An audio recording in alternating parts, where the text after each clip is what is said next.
Тәуелсіздік тойына білім ұялары да өз үлесін қосуда. Мейрамға орай қаладағы нөмірі 19 мектеп пен эстетикалық мектеп гимназиясында салтанатты жиын өтті. Жиында мектеп оқушылары жас ұлан қатарына өтіп, ант қабылдады.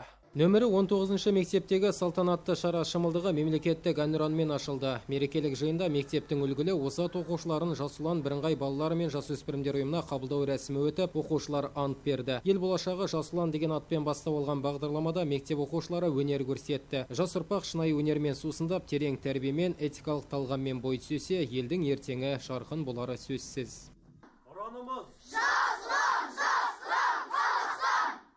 Бұрыннан келе жатқан керемет үрдіс, ол үрдіс атауын өзгерткенмен, атаулар өзгергенмен, барлығымыздың патриотизміміз бір, еліміз бір, ол барлығымыздың тәуелсіз Қазақстанымыз. Барлығымыз осы Қазақстанның патриоттарымыз. Қазақстанның патриоты міне сіздерден басталады, мектептен басталады.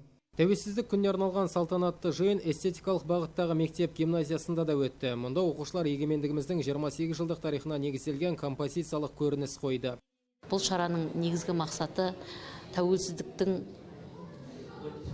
маңызын оқушыларымызға түсіндіру, патриоттық сезімді насихаттау бағытында жасалып жатыр. Сол бағытта бүгінгі кешке бізге қонаққа